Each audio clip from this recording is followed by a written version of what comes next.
Welcome to HIListically Speaking. I'm Hilary Russo, certified holistic health coach and health and wellness journalist. This is an empowering place to explore self-awareness, self-love, and transformation through health, healing, and humor.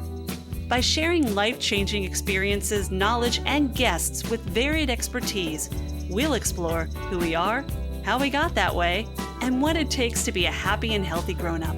Mind, body, and spirit. I'm glad you're here.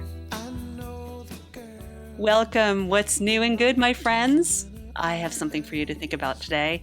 What if I told you language and the words we use and choose could change the world, could pave the way for healing and happiness, could make a difference in the lives of others and ourselves? Well, my guest today would be the first one to tell you, yes, they can. Judith Simon Prager. She holds a PhD in psychology and has a private practice in Los Angeles.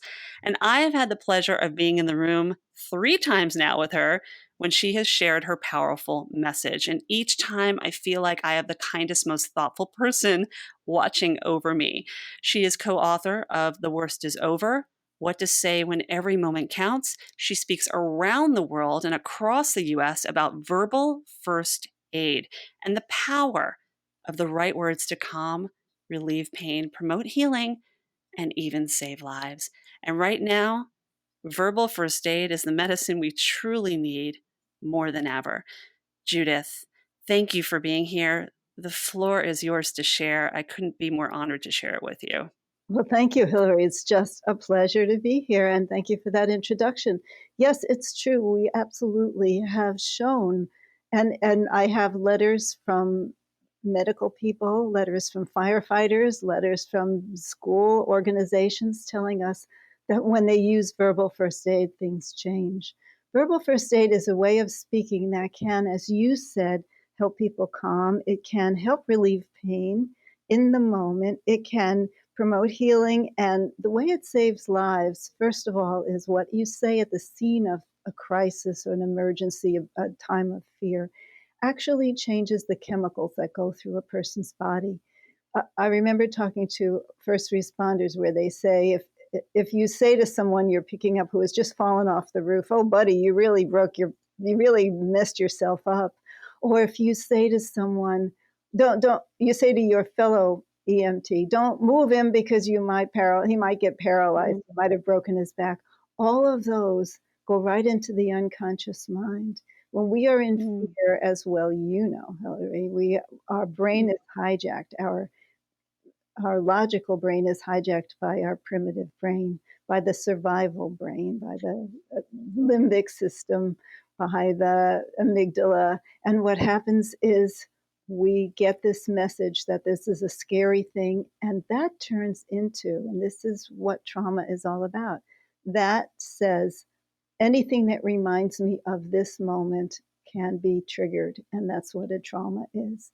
So if instead of saying things like that, if you say the worst is over, we know exactly what to do for you, we're getting you right to the hospital right now, the doctors know how to help this, what you're giving them is thoughts, first of all, to relax, to go from the sympathetic nervous system to the parasympathetic nervous system. The sympathetic nervous system that we have, it's part of our nervous system, scans the entire world, scans everything around us to look for dangers. That's what it's supposed to do, and that's how we protect ourselves. The parasympathetic nervous system is the part of us that allows, as they say, to digest and rest. And so when we engage the sympathetic nervous system and say, oh, buddy, did you break yourself up? This could be really bad. Then we can create trauma. But if we can say, we're right here, I'm right here, is a wonderful thing to say to somebody. You don't even have to know what you're doing. You don't have to be a paramedic.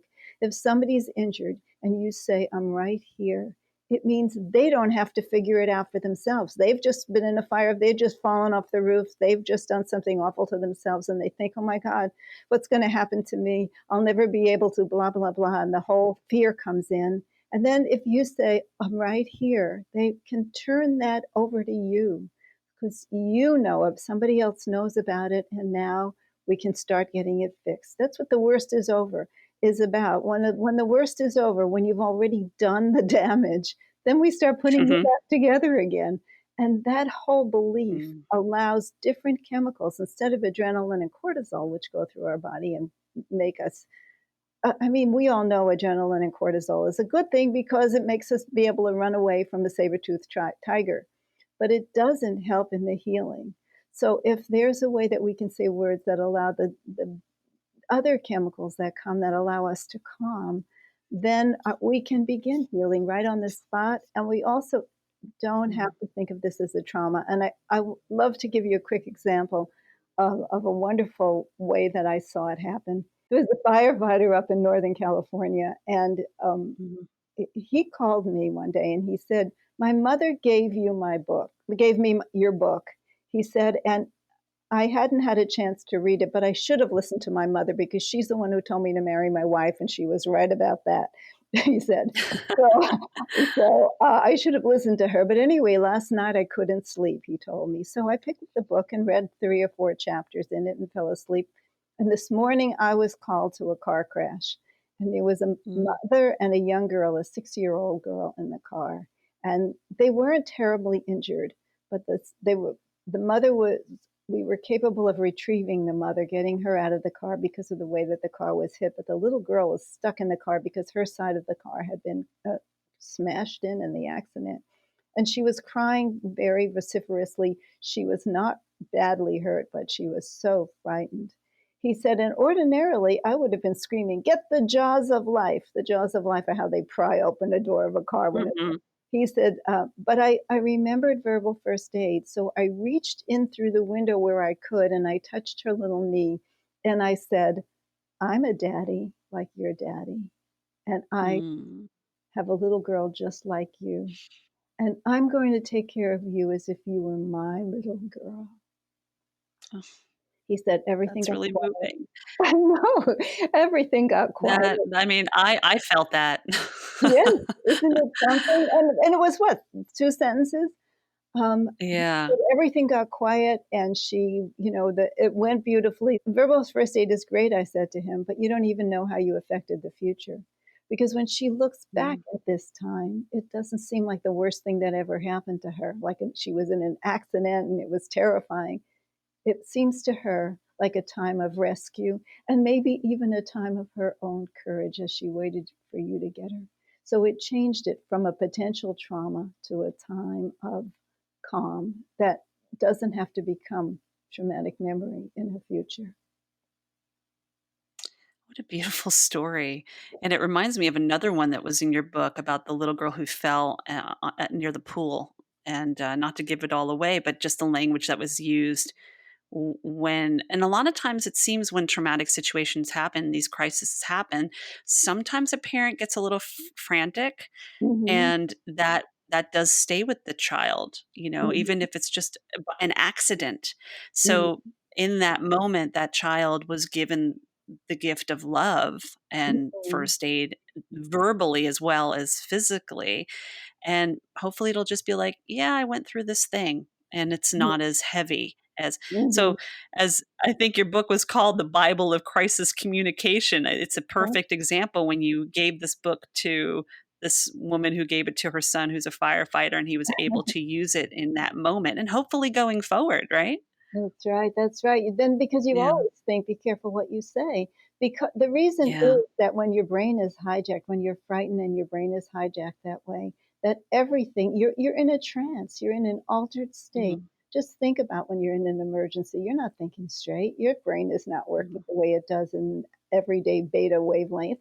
It is all jumbled up. And when it's that way, it's as if you were hypnotized. So that everything that's Mhm. said becomes a suggestion. We have to be so careful. If we could see the energy fields around people when we spoke to them, we would always have to speak words of love and kindness. That's just the way it's true. Even if somebody walks up to you and says, "Oh, you look really tired. Are you okay?" The minute somebody says that, you go, "Well, yeah, I didn't sleep all that well last night. I guess I am tired." And pretty soon you're fading. Whereas Mhm. if somebody says, "Hilary, I just heard a great thing about you. Somebody told me you did an interview with them or a conversation with them that just sparkled." Then what happens to you? Your whole being lights up. Mhm. And I'm not saying we should run around complimenting people, but we should always be careful, because everything that we say is a suggestion when somebody is worried or frightened or upset or injured. And Yeah, and I guess it's not something you only use in crisis situation. This should be everyday language. This should be mhm, how we approach people in life. It's kindness, it's love, it's gratitude. And mhm, I remember working on a project a number of years ago on how it's difficult for people to take compliments. And I never really thought about that until I did the project and I was hired for this project. And the whole idea of when someone gives you compliments, we as people, I guess depending on who we are, how we were raised, tend to go to that place where we don't necessarily we're not like, "Oh, yeah, thanks." We sometimes downplay it. Why yeah, do you think that is? well, Rick Hansen, who is a friend of mine, Mhm. talks about the brain, and he says we need 10 positive affirmations to one negative. And the reason is what I was talking about before, that we are scanning always to protect ourselves. Our sympathetic Mm. nervous system is looking at for the bad. Where is this tiger coming to chase us? And that's the thing that has the greatest impact. If I say to you, and a tiger may come, and so you have to be careful of that. And also, you look really nice today. I like your dress. What is what is going to be remembered from that? Glad she liked my dress. But Yeah. Thanks so much. I'm about to be devoured by a tiger. true, I mean, that's, Doesn't really matter what I'm wearing, yeah. right? So we emphasize the negative, which is unfortunate, and we really have to find ways to be speaking to people so that we can, even when Mm. you want to say something about they're injured, and you can say, "Yes, I can see that your arm is injured, and we're going to take care of that." And that's what you say. And you don't deny reality, you don't lie. You just find a way to say the worst is over and now it's time to start putting you back together again. And then you give them the future pacing. Let me tell you one more story if you'd like. Mhm. Please. This one really, really proved it can be the difference between life and death. I I gave a talk at the University of Arizona Medical Center in 2000, and I don't know, 5 or 6, and then I went back there not too long ago, and someone who worked with the fire department, she had PhD and worked with the fire department, came up to me and said, "I have to tell you a story. I heard you speak on verbal first aid," and it was a long talk. It was like 4 hours, so it was like a training. And she said, "I heard you train us in verbal first aid years ago. Recently, a young boy, 14 years old, was riding his bicycle. This was in Tucson, Arizona, and was hit by a car and was dragged, and he died. Sometime Mm. later, a boy who knew him, a 14-year-old boy, was riding his bicycle, was hit by a car and dragged, and they brought him into the emergency room, and he couldn't stop bleeding. And the emergency room doctor came out and said to the mother, "I'm sorry, I don't know how, even if we give him a transfusion, we cannot stop the bleeding. There's nothing we can do. He is, he's just not, it's not working. Nothing is working." And Mhm. the mother just, this woman who was telling me the story said the mother just curled up in a fetal position on the floor. And so the woman who was telling me the story said, "Wait, there is something we can do. I was trained in verbal first aid. Let's go in and talk to him." And she walked into the boy and she said to him, "The worst is over. The doctors know exactly what to do." And she gave him the whole verbal first aid little speech. And then she said, "And when you're better, the fire captain Goldberg wants you to come down to the fire station and see all the fire engines. He'd love to take you on a tour." That was all she said. And then she left. And within an hour, the emergency room doctor came out and said, "We don't know why, but he stopped the bleeding and he's stabilized now, and he will revive, and we can see that he will get better. But it's going to be a long recovery." And then the woman who told me the story said, 3 weeks later, he was in the fire department looking at the fire engines. And this is how I explain it. In his mind, he had a picture of the other boy who was hit by a car and died. And he said, "I was hit by a car and I'm going to die." And that fear pumped his heart up, pumped the blood out of his system until there was no way to save him. But when he got a different picture of the future, so future pacing is an important part of verbal first aid. when he got a picture instead, he was going to be looking at those fire engines. He could stop being panicked about what the future was going to be about. Now, these were not a lot of words. This was not a medicine that you give somebody. It was not like that at all. It's just our thoughts, and they are so influential in our body's systems. I just, Yeah. yeah, I don't know what you think about that story, but I remembered another. Well, I uh, could go on forever. I honestly, I mean, I think with you and I both being practitioners in the havening world, or being involved in the havening world as well, I'm a firm believer of being kind to your mind, and the thoughts matter. Mm-hmm. So yes, absolutely. I've seen it work on myself, just bringing myself down in Mm-hmm. certain ways. And by reading your book, the first one, "The Worst Is Over," I've even noticed that it's not just for crisis communication, Mm-hmm. like not just with the firefighters or EMTs, but this really can be used Yeah. in everyday life when we're feeling heightened. How we talk to ourselves matter, not just by how others are speaking to us in a moment of crisis, you know? Mm-hmm. What is it we always hear? Like, one of the worst things you can tell someone is calm down. It's like, calm down. Now I'm going to be even more heightened. Well, they say that you ever notice that the people who tell you to calm down are the people who got you all upset in the first place? Yeah, amen to that. That's so true. No, when talking about the book, the first one, "The Worst Is Over," it came out in 2002, so that was soon after 9/11. So Mm-hmm. my question is, and you do dedicate the book to a really courageous firefighter who's no longer with us, who actually perished in the towers, Mm-hmm. Captain Patrick Brown. Mm-hmm. Was 9/11 the reason for your book, that there needs to be a story and a dialogue that changes? No, in fact, we had written it and we were so happy to sell it before that happened. But when Mhm, it happened, they sent me to New York to work with the nurses at NYU. And it was wonderful to do it because they mhm, just wrote me letters and saying people came in and they were so panicked. And it was so great to be able to calm their spirits as well as help them with other things. And it was the interesting thing that happened with 9/11 was there were really no, quote, "survivors." The mhm, buildings toppled, and so the hospitals were all ready to receive all of the people who had been injured, and no one came. So it became a psychological requirement. How do we help them get over this terrible fear? They looked up and their whole world had tumbled apart, and so verbal first aid was a very big part of having them.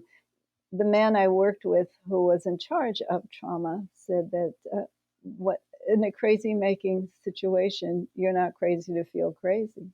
hmm, And that's really true. You have every reason to be upset about this. So you're mhm, not, there's nothing wrong with you. Let's just say this is a situation that is shocking and that's why you're shocked. And so mhm, that's very helpful to people. And there are so many ways that speaking wisely makes a big difference. But that's, as you were saying, there are big, big catastrophes, and then there's the everyday. The little kid runs and trips and his knee gets bloody, or mhm, or somebody comes home with a bad prognosis from the doctor, and the doctor says, God forbid, you have cancer.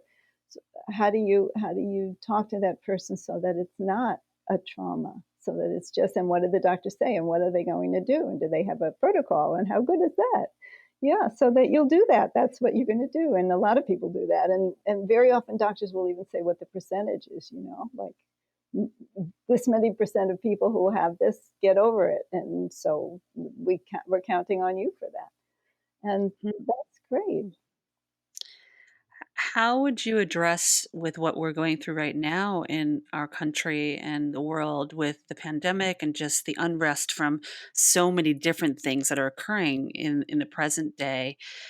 Uh, how would the language change? How could you change a sentence, if you can give that as an example? It's not just the medical field; it's everyone, and we're all feeling it. So, how would a conversation go? But I love the way that they say you're not being confined to your home. You are staying home to help all of your neighbors and everyone else. It's the same thing as wearing a mask. You Mm. don't wear a mask as much to protect yourself as to protect everyone else. So I was thinking, because around here in Los Angeles, people have just stopped wearing masks, which is Mm. not smart. And so I saw a woman walk by with a mask on. I was thinking of putting out a sign that says, "Thank you for wearing a mask." Do you remember they used to do that for not smoking? Thank you for not smoking in here before it became a law that you couldn't smoke inside. Mhm. You just say, "Thank you for not smoking." Acknowledging that what you are doing that seems really hard is really for all of us. We are now life affirming in this way as opposed to being punished. We're not hiding from something. We have consciously decided that we will all work together to confound this virus that's trying to get us. No, I love that because then it sounds like a sense of community and connection, which you talk about a lot as well. You spoke about that recently when you were speaking at the Havening conference about connection and about the synchronicities and that we're all connected. And And if the we look at dolphins, it as a and the what's that? dolphins, and the dolphins. And the dolphin. Oh, don't think I'm not coming to the dolphin story, Matteo. My goodness, I've heard the Matteo story so many times. I wish I could be in the water with Matteo if Matteo was still with us. Yeah. But there is a connection and a community, and that in itself creates power. That's right. Mm. That's right. And you're a part of something. It's not just me and what I want and what I need, but you are actually giving a gift to everyone else. I think it ennobles you. I was Mm. talking to somebody who runs a magazine called the Moon, and Mm. she had been interviewing me for that, and I was saying when you're not feeling well and you're like you say to your therapist, "My life is just a mess," and your therapist who says, "Well, why don't you just go get a massage and why don't you treat yourself better?" I want to say no. Why don't you hold the door open for a mother who's got a stroller and groceries in one arm and trying to get the door open, and you open it for her and you smile at her and she smiles at you and you walk away whistling. And she said, "I know that's true. When you do something good for others, it's so nourishing." And she said she was at one of these 10K races with a bunch of kids who were manning the tables, giving glasses of water to the 10K runners. She said they felt like they were 10 feet tall. Every time they gave a glass and a runner would say, "Thanks," and then let the glass go and they would run and pick up the glass from the street. And they were feeling like heroes. I can't tell you how important I think it is to be a loving kindness being in the world and to do generous things, not because you want a pat on the back, but because it really feels good. It feels good to lift people up. Yeah, it It does. feels good, and it comes back. I mean, I there's something about doing and giving that is so deep within us Hmm. that when we do it authentically, it comes back anyway. Even if we do it even with some that might do it with the purpose of, "Oh, I want credit," it Hmm. still has a way of coming back, but it's much more authentic to do. Like, just do, Because it you feels know? good. It just, Yeah. as I was saying, hold the door open or do something nice for if somebody drops something and you pick it up and hand it to them. And they can't believe that you bothered to bend down and hand it to them. But what was it? It was nothing. If you had dropped it, you'd have picked it up. So you do it. And then all of a sudden, when they smile and they thank you so much, it's just such a good feeling. It's really funny. And lovely. I'll tell you, one day this was a million years ago when I was young. Some woman needed to buy a book, and she was just a few pennies or nickels or whatever short. And I said, "Don't worry, I've got it." And I gave it to her, and she said, "Will you give me your address? I want to send it back to you." I said, "I don't need it." It was just, but she said to give me your address. So I did because it was important to her. And I got a card from her and she said, "I have a child and I hope my child grows up to do Mm. that for somebody someday." And I just thought, you pass it on, you don't even think of it and you're not supposed to. But Mhm. when you do it, you feel good and the whole world lights up. You can't even see the path of where it's lighting. You can't see the effects of the good things you do. So you just do them. And whether or not you consider it part of verbal first aid, and I do, because it isn't just what you say, it's who you are and how you show up in the world.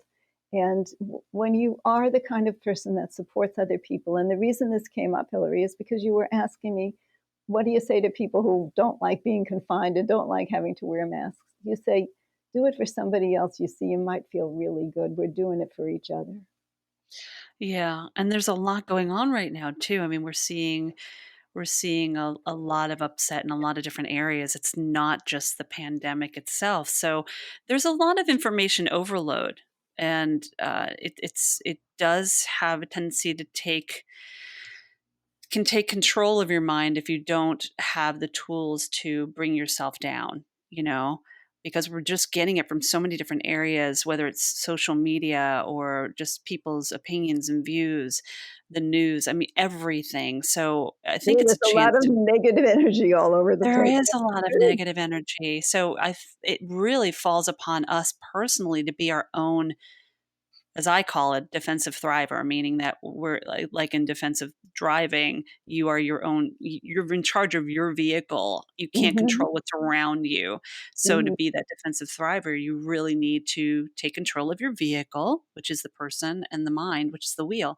So that's so important because we can't control the outside elements, right? We can only control self, but we can help others by staying in our lane, you know, by by doing the best to be the best driver that we can be, you know. mhm, So you mhm. make a really valid point there. It really does come back to we're not in this alone. We're in this together, you That's know. right. That's right, and Yeah. speaking of resources, I would like to talk about my website if that's Oh, I'd love for you to touch on that, please.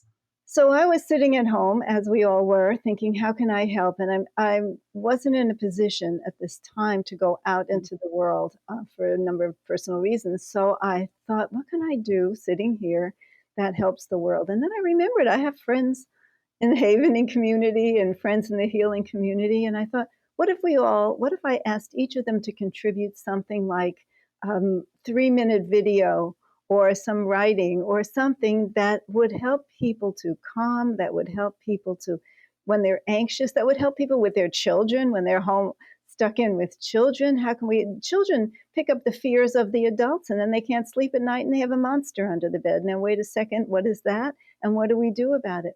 So I decided to ask, a variety of people if they'd be willing to just make a little video. And then I had a friend who's a web person, and she said, just send it to me and I'll put it all together. And so I made this website that's called Getting Through the Time of, Getting coherence. through resources and emotional support tools for the time of COVID-19, and I will add the link to that as well, so people our listeners can find that. Thank you. But it has all different sections. For example, it Mhm. has one on guided imagery, helping you sleep, helping you relax, different kinds of guided imagery. And then it has the psycho sensory stuff like havening and tapping. And then it Mhm. has this thing called butterfly wings, which I think butterfly Yes. hug, which I think is lovely. And then it has helping with kids and exercising in a small space and synchronicities, as you said, to me, Mhm. synchronicities are very important. And what's really interesting to me, I gave this Havening talk, as you know, and the person, one of the designers, one of the creators of Havening, wrote and said, "There's a lot of synchronicity coming up in Havening," and I was glad that he agreed that this is not. People think, "Oh, it's just everybody's looking for a sign somewhere," but it's not a sign somewhere. It's an indication that we're all connected somewhere. And so you think of someone and they call, or Mhm. someone thinking of you and you call them and they say, "Oh, I really needed to speak to you. I was just about to pick up the phone." All kinds of these meaningful coincidences are very big. And as I said when I gave that talk, that quantum physicists now are studying synchronicities because they indicate that there's some place where our minds meet, some place where we're all connected. And so that's a very important part of it. So I wrote about that too. And there are just all kinds of videos, and there's some music, a song I wrote that my husband plays on the guitar and sings, and just all kinds of ways that you can calm yourself, that you can pull yourself back together, because my hope was that when we come through this, we come out the other side more whole, more wise, and more loving. That's what I Mhm. wound up saying. And so we want to be our best selves out of this. And I think that that helps. And I will be putting some more new information coming up into it. It's going to keep growing and being more and more useful, I think, as time goes on, especially if, God forbid, there's a second wave Yeah. and just relaunch. I do love that you say, I love that you call it resources and emotional support tools for the time of COVID, but it's also and beyond, because this is we can use this every day. I mean, I can watch Harry Pickens every day talk. But there's so much on this site, and I'm scrolling through it right now while we're chatting, going back to it, and I'm like, wow, I could really use that. I could have used that yesterday, or I need to start thinking about this maybe when this is coming up. The signs and synchronicities I love, and I do agree with you on that wholeheartedly. Do you? And I would imagine, because of Mateo and because of the dolphin story and what a dolphin said, you do believe in synchronicity with animals as well? Oh, I think so. I wanted to tell you a funny story because I know you like humor. When I I do. I was trying to find out what nonverbal first aid would be. I do verbal first aid all over the world. I was in China after there was an earthquake that killed 80,000 people. And I had Mm, to talk to the psychologist there about how to help women who wanted to commit suicide because their only child died in the school that collapsed. So, in any event, I've done verbal first aid, but I wondered what nonverbal first aid would be. And so I first went to equine assisted therapy, horses, because I had a friend who was working with them. And my question always was, and this is on my mind, is it fair for us to ask animals to be helping us, to, that we mm. have them in these places where they do this assisted therapy? And I know that there are dogs, for example, who love to help. It makes them so happy that, in fact, when dogs are rescue dogs who are supposed to find people buried under a building has collapsed, Mhm. they're trained to do that. When they can't find someone, they get into a depression. And so the people who train them to do that will often hide, and the dog has to find them. And it's the only way that the dog can feel useful. There are beings just like us who want to be of use, and it's That's just incredible. no, I know it's true, but I remember when I read that, I said, "Oh, that validates it." So I was with the horses doing this, and they said, "This is the horse that's our best, assisted." He Mhm, works with the kids, so he helps them with their gait because when they sit mhm, on it, they mhm. learn how to walk. Their hips go back and forth, and the horses also can tell where how the child is feeling, so that when they want to take a horse in one direction and the horse wants to go in another, they trust the horse to go in the direction because the horse is relating to the little boy on their back. In any event, I asked, they said, you go in and pet the horse and talk to him, and then ask him a question, and you'll see what his answer is.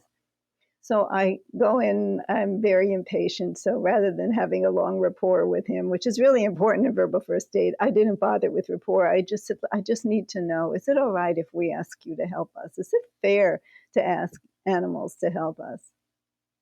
And Mm. we were in a little corral where there was hardly any grass. I mean, three little shoots and then three little over here. And he starts eating and ignoring me. And so I say, please, would you please just tell me, is it all right if we ask you to help us? And he moves away a little and eats some more grass. And I'm going, this is not a very bright horse. And I asked one more time, I'm serious and I'm sorry if it's a dumb question, but I really need to know. He takes about 3 steps away from me, turns his back to me, and takes a dump.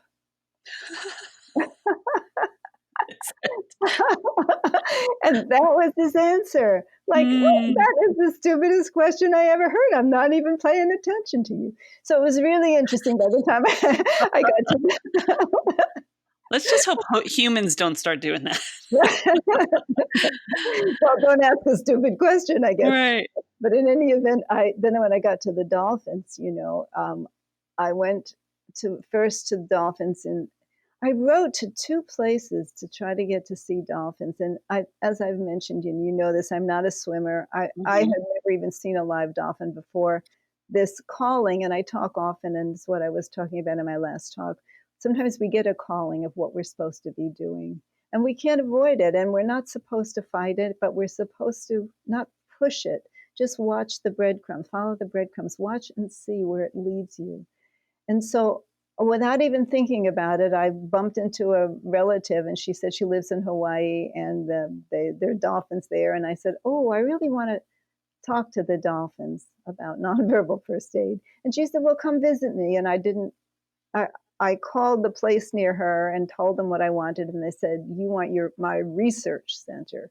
And that's in Curacao, which is an island, the ABC Islands off Venezuela in the Caribbean. And so I wrote to them and said, would you mind if I came and watched you? And they said, that'd be fine, which surprised me because everybody wants to swim with dolphins now. Mhm. They said, no, because what you're saying, if you want to learn from them instead of teach them a new word for seaweed, come on down and you can learn from them. They are smarter than we are. So Mm. I went. There's a backstory that I didn't tell you, that I went first to the Bahamas because I was invited first to work with these people who work with cranial sacral healing in New Mexico, and then they take their patients to work with these free range kind of dolphins in the Bahamas. And they were wonderful. They were brilliant. I watched one of them work with a man who had cataract surgery, and his father had gone blind, and he was afraid he was going blind. And nobody tells the dolphins what to look for, what to work on. And the dolphins, there are two of them, swim back and forth and look at all the patients who are lying in the water, and they decide who to work on, and they consult with each other. And then two of them came, one on each side of this man, tapped him on the temple 3 times, making a noise, and Mhm. swam away.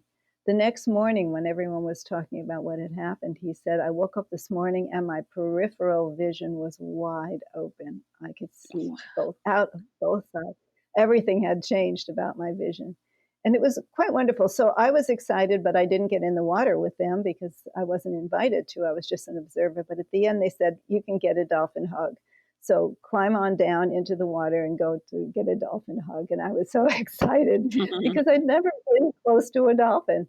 And I was going down, and the ladder that leads down is 90 degrees straight down. So it's a very difficult ladder to lead into the lagoon. And I'm going down it, and the dolphin is not facing me because they have eyes on either side of their head. So he's looking at me, but seems to be facing somewhere else, but he's looking at me with the one eye. He's giving you And side eye. side eye. Oh, please, he didn't give me a dump anyway.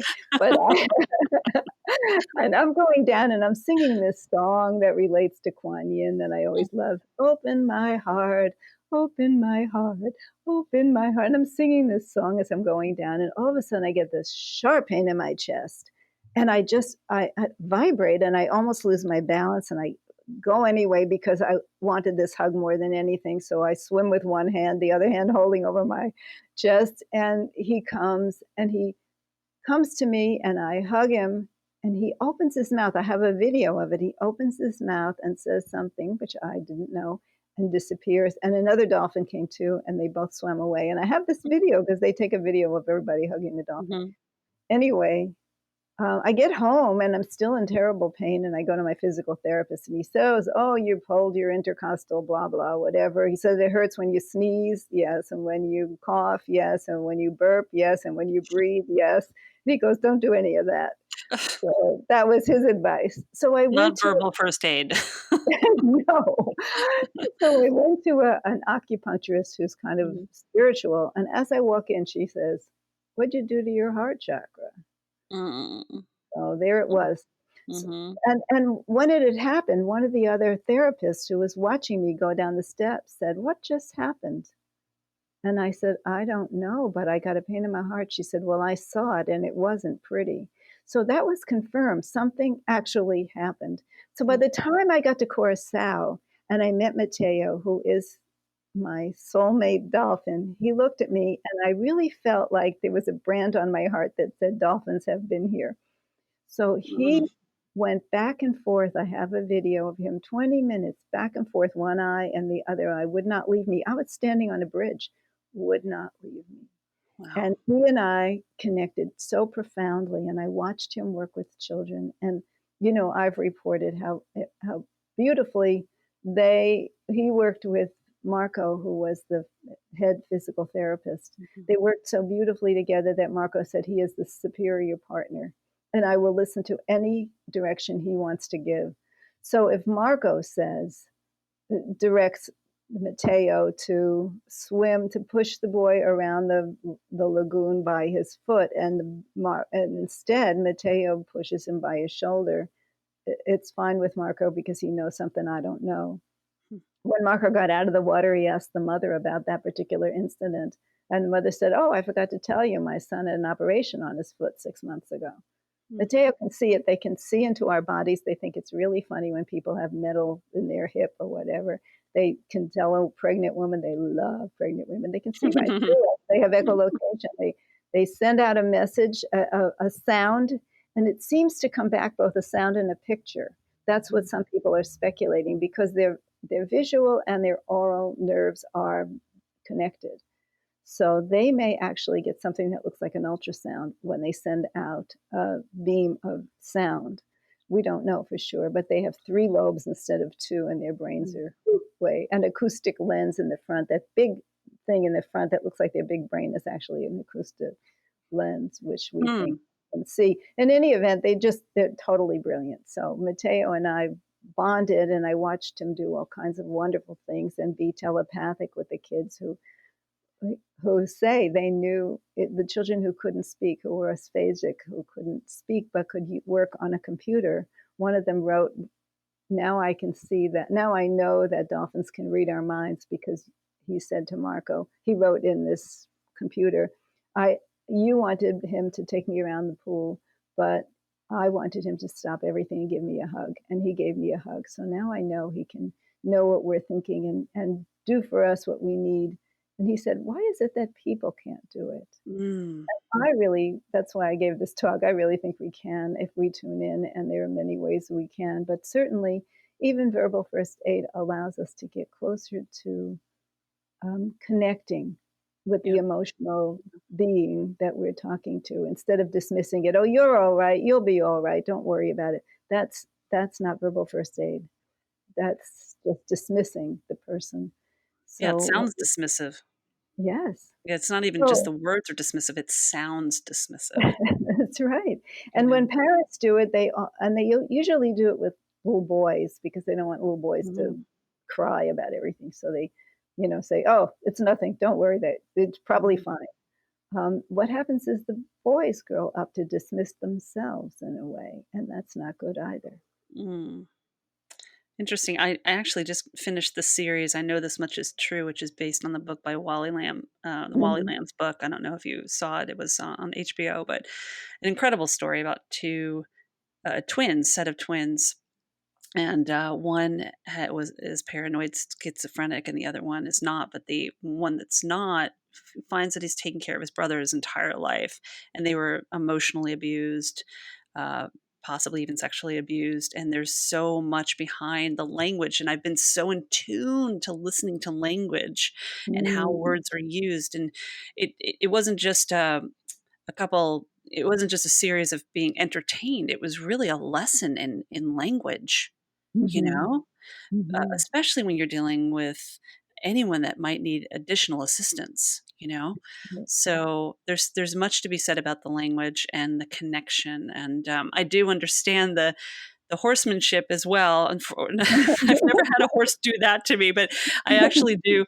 I work in, therapeutic horsemanship as well. I volunteer, so I understand the power and connection between a person, a human, and an animal. If the animal is given some kind of um,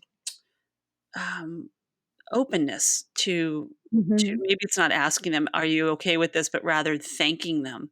That's what I Mhm. always do. I tend to thank the horses that I work with. Like, "Thanks I for." think that's brilliant. Yeah, I thank the horses every time I'm brushing them, combing them down, or if I have one of the children, I'll be like, "You know what? Thank you, Rusty. Thank you for letting Bobby ride you today. You are just such a champion." And a lot of these horses are older anyway. They're retired from their regular Mhm. lives, which is Mhm. what makes them more accessible for the children with special needs.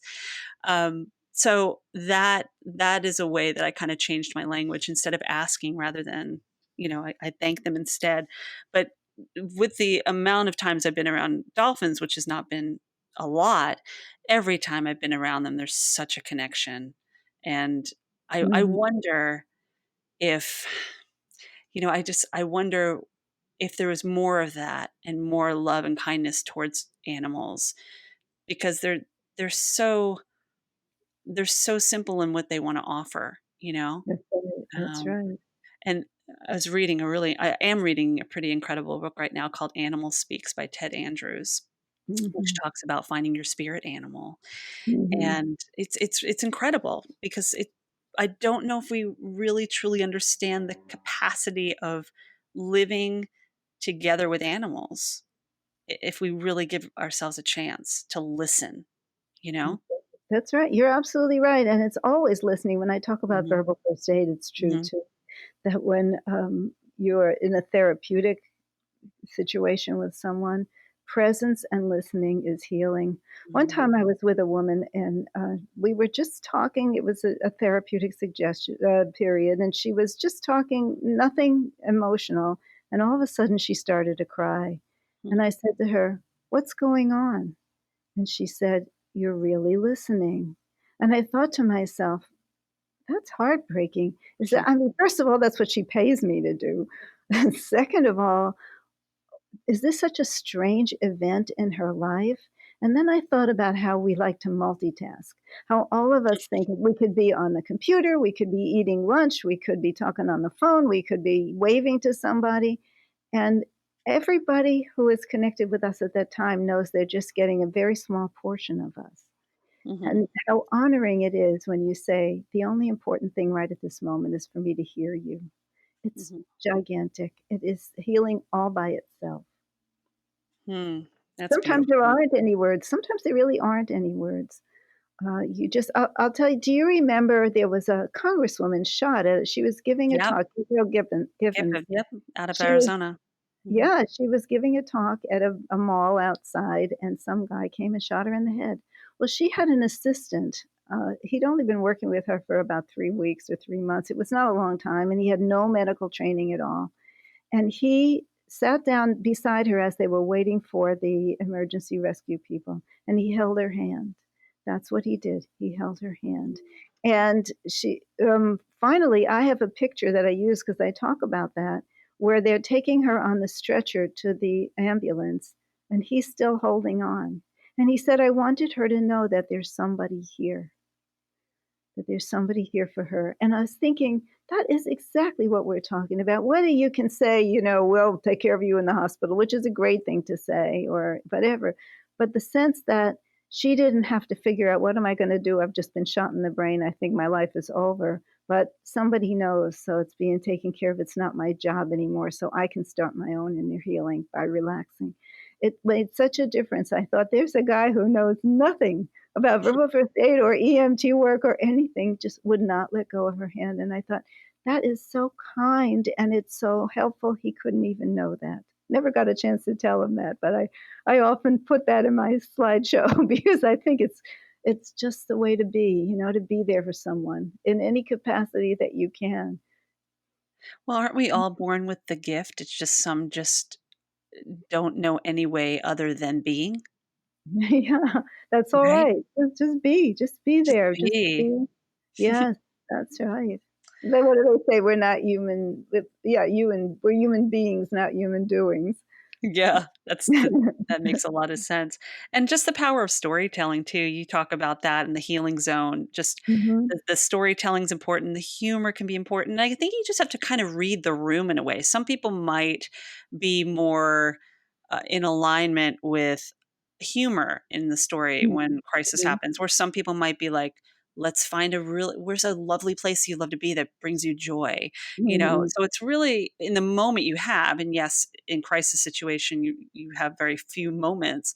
um, it is important to kind of read the person because we're all different, That's uh, absolutely right. yeah. So, and I guess that's kind of what the dolphins are doing. They're reading the room. The horse was reading the room, but it is all about the power of connection. That is for sure.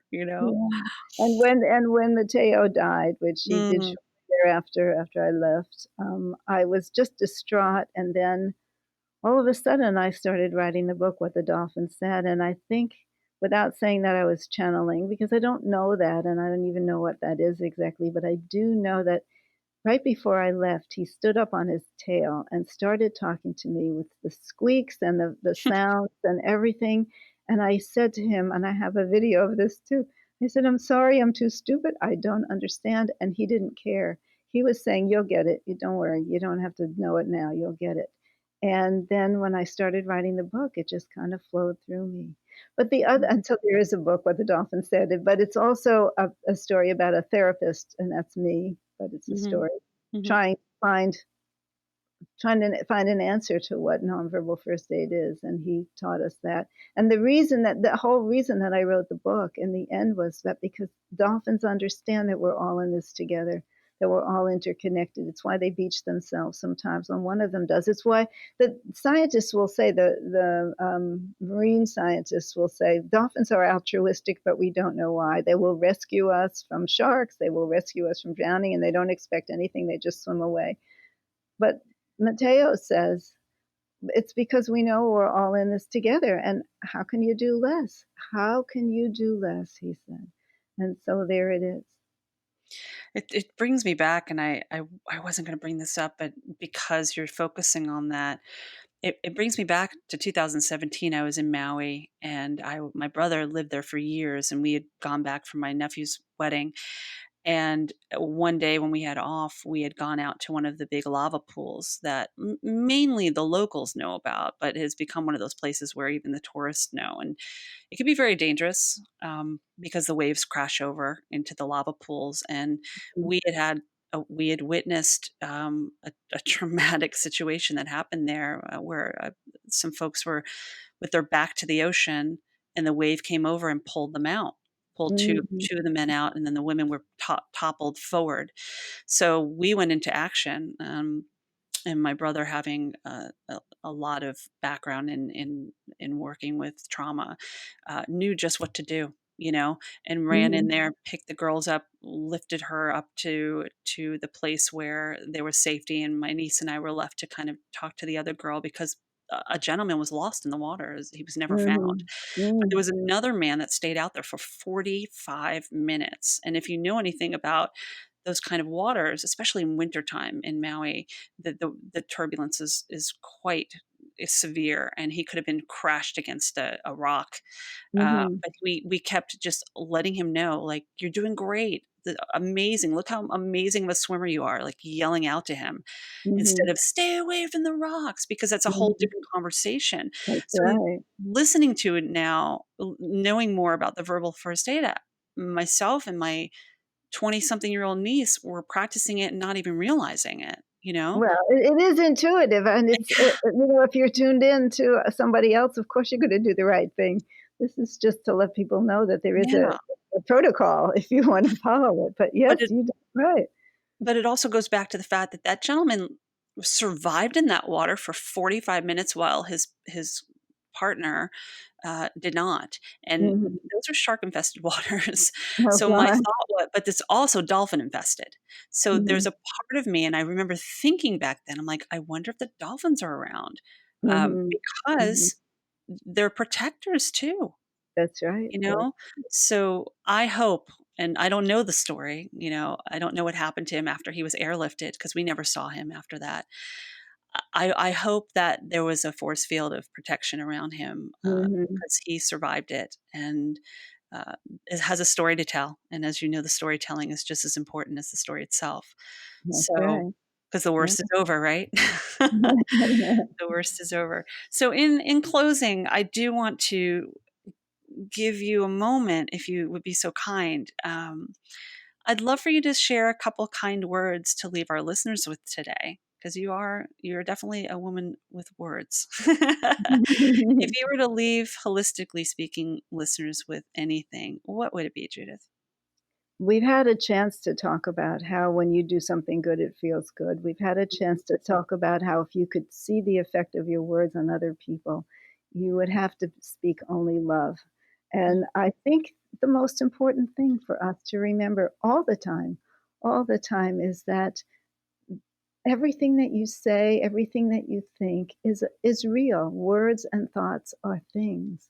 And so how can we use them best to make the better world that we're looking for?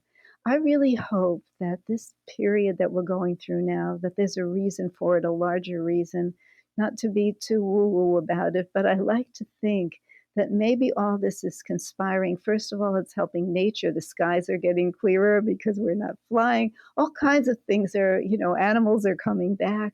Things are happening. Maybe there's a way, as we all had to go inside, and going inside has two meanings. It means staying in your house, but it also means going inside in a meditative way. We can find the best of ourselves in this, and we can find the interconnectedness. And in doing that, we become better beings. I hope that when we emerge, and we don't even know what we'll find outside when there's it may take quite a lot of time until the virus is no longer, and we don't know about future viruses. But what we do know is who we are and what we decide to do will have a large influence on how things go. And so I'm really hoping that what we're learning from this is what really is important to us. And for a lot of people, it's being able to hug somebody. It's being able to touch somebody. It's being able to feel connected again, besides on a screen. And I really think that maybe our values will change from needing to buy something new every week to needing to hug somebody every week. And I really hope that this awakens us to who we really are, that we remember and become better than anything we've been before. Wouldn't that be such a gift? Oh, wouldn't it be? It would be. It absolutely would be. I'm on board. Count me in. I'm Yeah. buying some tickets. Let's make it an e-ticket, okay? I'm going to buy a book of tickets. Thank you so much. Oh, Judith, it's such a pleasure. Thank you so much for being here. Thank you for sharing yourself and your knowledge and your wisdom and just the true light that you are. It is so appreciated. It's Well, so thank you. appreciated. Back at you for the same thing. Thank you for inviting those of us who want to share information so that you can be the conduit. You can be the place where we do that. So thank you so much for that, and blessings on your endeavors.